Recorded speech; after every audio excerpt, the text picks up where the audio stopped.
एक जहर का तरियाक दूसरा जहर नहीं होता। ये हैरान करने वाली आपको इंफॉर्मेटिव वीडियो दे रहा हूँ।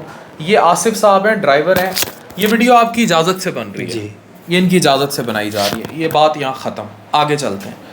ये इनको एक लत लग गई और उस लत को छोड़ने के लिए इनको एलर्जी फील होती थी, कब कब वो फील होती थी।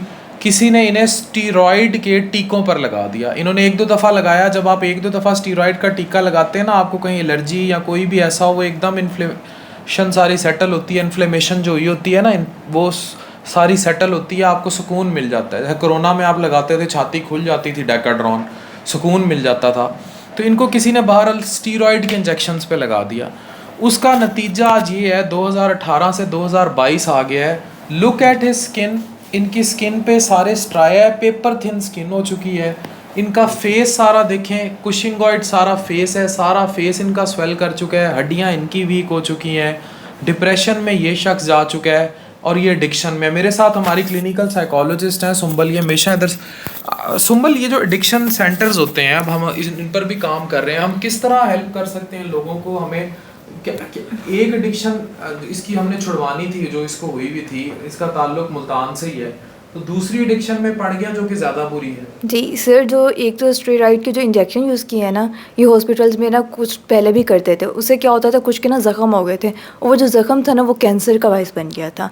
इस हद तक ये ख़तरनाक है। और जो ये चीज़ ड्रग्स वगैरह छोड़ने होते हैं ना, इसके लिए वहाँ पे सेंटर में ना, वो वहाँ पे लॉकअप में रखते हैं उसको। खाना पीना हर चीज़ वो होती है उसको ना, ये टैबलेट्स के थ्रू, मेडिसिन के, हाँ जी, लॉकअप में रख के मेडिसिन के थ्रू ही छुड़वाते हैं, ताकि वो अगेन स्टार्ट ना कर सके। ऐसे 3 मंथ का ये कोर्स होता है, 3 मंथ के बाद इंसान ठीक हो जाता है।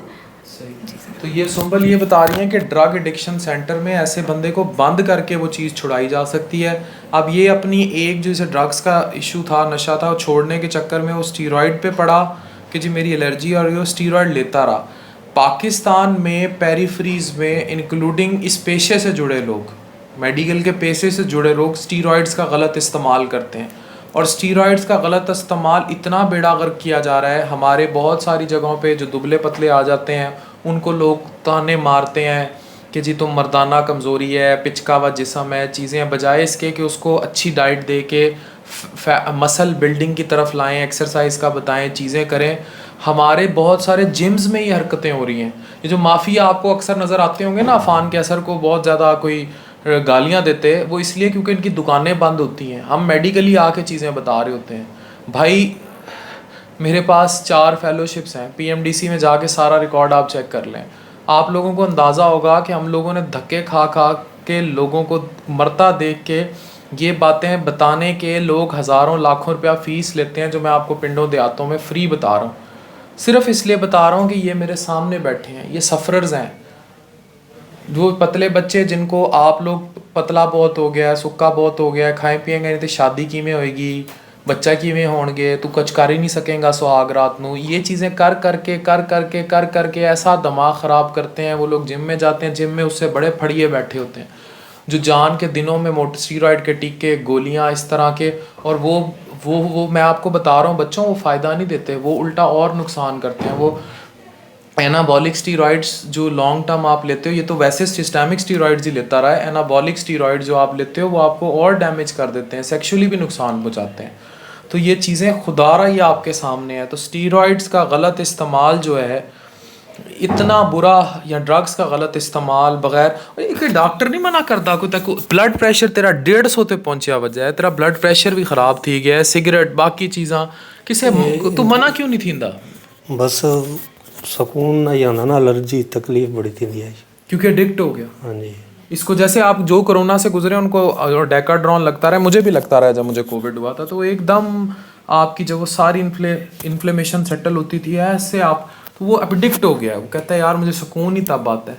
अब ही नीड सम सेंटर, जो सुंबल जैसे बता रही थी कि बंद कर दिया जाए, चीज़ें कर दी जाए। शी नीड सम सेंटर, इसको बंद ना कर दिया जाए। हैं सर ऐसा ही है बिल्कुल। और सर ये ऐसे तो फिर बहुत ज़्यादा डिप्रेसिव हो जाएंगे, ऐसे छोड़ना शुरू कर देंगे। इनको उसी की ज़रूरत है, ये लॉकअप में ही इनको रखेंगे, इनका फुल ट्रीटमेंट होगा तो ये ठीक हो सकते हैं। बेसिकली लॉकअप से ज़्यादा ना इनको किसी एडिक्शन सेंटर में जाने की ज़रूरत है जो इनकी एडिक्शंस पर काम करे। हेपेटाइटिस सी अलग है, जिगर पे जो चर्बी है वो सारी जो तुम पहले एक नशा भी करते रहे हो, वो अब मैं नाम नहीं ले रहा, मैंने तुमसे वादा किया था, जो पीते पिलाते रहे हो चीज़ें की हैं वो उनके भी मसले हैं, ठीक है, बाकी चीज़ें भी हैं। अल्लाह आपको सेहत दे, लेकिन खुदारा भाई, एक जहर का तरियाक दूसरा जहर नहीं होता, एक जहर का तरियाक दूसरा जहर नहीं होता। और खुदारा बॉडी शेमिंग छोड़ दें पाकिस्तान में। बॉडी शेमिंग किसी मोटे को बहुत मोटा कही जाना, बार बार छेड़ी जाना, नाम रख लेना, हम लोगों ने तो ये कॉमन बना लिया ना, पिचका, डिंगा, लंबा, टेढ़ा, उतना, मोटा, पतला, नाम ही ये रख देते हैं। मोटू पतलू नाम के कार्टून है, मतलब ये समथिंग। हम पाकिस्तान में, इंडिया में हम लोग बॉडी शेमिंग को कोई समझते ही नहीं है और हम लोग शुरू रहते हैं। हमें ये सोचना पड़ेगा कि हम लोग क्या कर रहे हैं। हमारे हेल्थ जो फिटनेस ट्रेनर्स हैं उनके पास क्या क्वालिफिकेशंस हैं, वो proper diet plan, fitness trainer होगा वो बता रहा होता है ये खा ला भाई तेरा, या वो बता रहा होता है, वो ट्रेनर्स क्वालिफाइड होते ही नहीं है। पाकिस्तान में कहीं कोई चेक ही नहीं है, कोई इदारे, मुझे ट्रस्ट मी, मैं इतनी क्वालिफिकेशंस के बाद ये नहीं बता सकता कि हमारे जिम में जो फिटनेस ट्रेनर मौजूद हैं उनको कंट्रोल करने वाले इदारे इस मुल्क में हैं भी कि नहीं। कौन से इदारे हैं जो इनको कंट्रोल करते हैं, जो बताते हैं, जो बच्चों को, और इतनी एक्सेस में इतना फ्रीली पाकिस्तान में स्टीरॉयड मिल कैसे जाता है। दुबई में मैंने एंटीबायोटिक लेना था, अजाब कर दिया उन्होंने, उनको बताना पड़ा जाके, डिग्रियां देखी उन्होंने। मैंने रात को एंटीबायोटिक लेना था, मुझे पाकिस्तान से मैंने अपनी डिग्रियां मंगाई, उस बंदे ने मुझे पहचान लिया, उससे फार्मेसी वाले ने, और वो इंडियन था। उसने कहा सर सिर्फ आप अपनी वो FCPS की डिग्री मंगा के दिखा दें, मैं आपको दे दूँगा। मैंने पाकिस्तान से अपनी डिग्री मंगवाई, फिर उसने कहा आप ये ठीक है, आप दुबई में उस तरह प्रैक्टिस अलाउड नहीं है, लेकिन आप रिटर्न लिख के दें। तब उसने मुझे एक छोटा सा एंटीबायोटिक दिया। और यहाँ जनाब आपको नींद की चाहिए, उसकी चाहिए, नशे की चाहिए, आम मिल जाती है ना बहुत। यहाँ आपको जो असल हकीम नहीं, जो पढ़े लिखे हैं, जो नीम हकीम है, वो तो कुश्ते में कूट बोरियों में स्टीरॉयड मिल जाता है। बिल्कुल ऐसे ही है। एक बड़ी एज का बंदा तो ले बच्चों को हर चीज़ मिल जाती है, इस पे कोई पाबंदी नहीं है बिल्कुल। अब तो मेरी सेहत खराब है। किधर है drug regulatory authority of Pakistan? फिर वो वैद साहब शुरू हो जाएंगे, मुझे यार हमें ना रगड़ा कर। मैं रगड़ नहीं रहा भाई, मैं रिक्वेस्ट कर रहा हूँ सर, मैं फिर अर्ज से कर रहा हूँ, बड़े प्यार से कर रहा हूँ कि हमें देखना पड़ेगा। मैं हाथ जोड़ के आपसे विनती कर रहा हूँ, ये नस्लें बर्बाद हो रही हैं। मुझे जो माफ़ी हैं ना, वो पकड़ के फाई भी लटका दें, मुझे फ़र्क नहीं पड़ता। मैं अपना काम कर गया। लाहौर के पिंडों देहातों में से मुझे लोगों ने आके मेरे साथ सेल्फियाँ बनाई थी लाहौर में। मैं अपना काम कर गया, मैं अपनी ज़िंदगी भी, मैं कहता हूँ मैं जी गया, मुझे फ़र्क नहीं पड़ता। लेकिन आप अपने आने वाली नस्ल को क्या दे के जा रहे हैं? मैं आबादी कंट्रोल पे 2050 में पाकिस्तान की आबादी डबल होगी, क्या खाएगी? गैस तो अब नहीं है मुल्क में, कुछ भी नहीं है, लोगों का खाने को पैसे नहीं है, बच्चे पैदा हो जा रहे हैं। महकमा बहबूद आबादी चीख मर गया, उसके चुप कर गया, मरो, पैदा करो और मरते जाओ, याजूज माजूज की कौम बनते जाओ। Nobody is here in this country who is controlling, and who is controlling this country? ये मुल्क चल कैसे रहा है? अल्लाह चला रहा है, अल्लाह चला ही जा रहा है।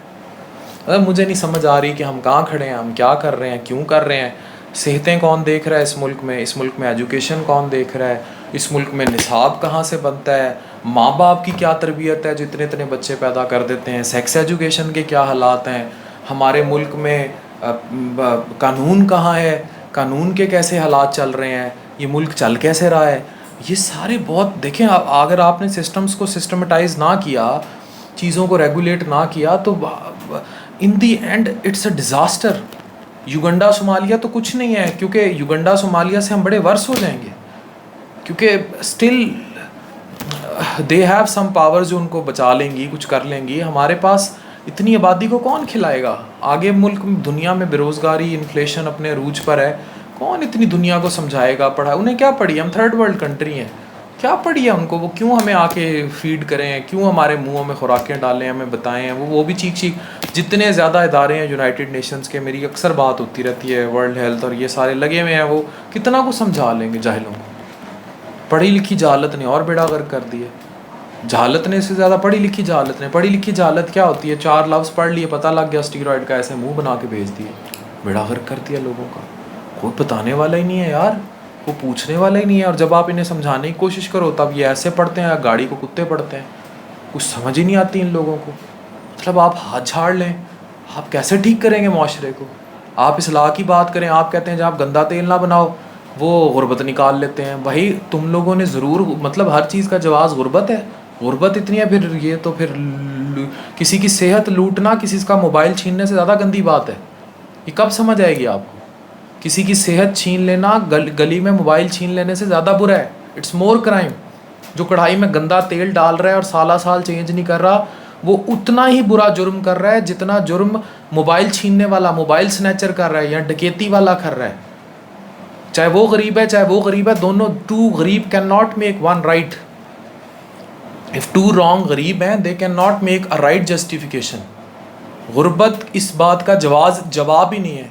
जाहिल हैं लोग, शर्म ही नहीं आती, हर बात का जवाब गुर्बत में दे देते हैं। फिर जो लोग मरते हैं उनकी सेहतों का जवाब कहाँ से दें? कम आबादी पैदा करें भाई, लोगों को कंट्रोल करें।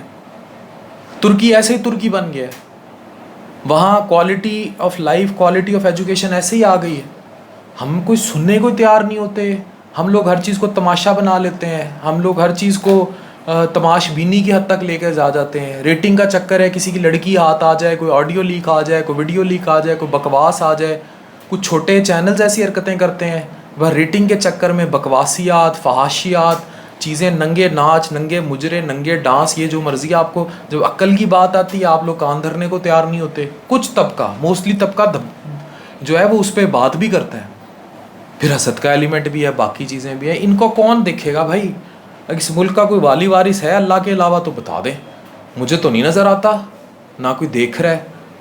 ड्रग्स हैं तो खुली मिल रही हैं, कब रेगुलेशन होगी कि बग़ैर किसी स्पेशलिस्ट या डॉक्टर, एटलीस्ट MBBS की प्रेस्क्रिप्शन के बगैर दवाई नहीं ले सकते? इधर जितने दुकानें खुली हुई हैं, इवन उन दुकानों पे क्वालिफाइड फार्मासिस्ट तक नहीं बैठे। लकड़ी का काम कर रहा होता है, साथ शाम को फार्मेसी खोली होती है। सुबह धोबी की दुकान पे होता है, शाम को फार्मेसी पे बैठा होता है, दवाइयाँ बांट रहा है, गोलियाँ, जैसे गोलियाँ बढ़ती हैं। फिर वो दवाई असल भी है कि नकल है ये भी नहीं पता, उसकी पैकिंग का और ये भी नहीं पता, वो दे क्या रहे हैं ये भी नहीं पता। भाई पता क्या है? फिर बहुत कुछ ठीक होने की ज़रूरत है। आवे का आवा बिगड़ा हुआ है, आवे का आवा बिगड़ा हुआ है। और इसमें मुस्बत पहलू यही है कि एटलीस्ट लोगों में शऊर तो उजागर हो कि वी हैव टू।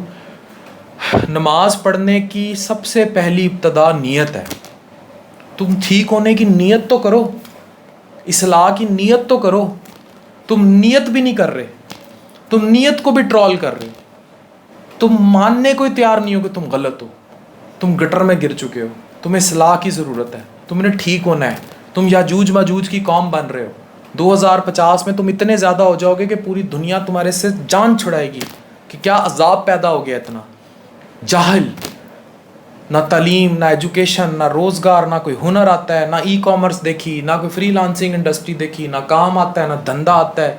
इतने सारे पैदा होके लांचों में डिंकियाँ मर रहे हैं, फिर रहे हैं।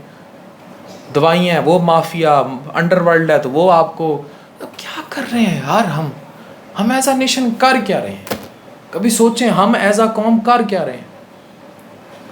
हज उम्रों के लिए पागल हुए होंगे, जब वापस आएंगे करप्शन इंडेक्स में 160 पे खड़े हैं।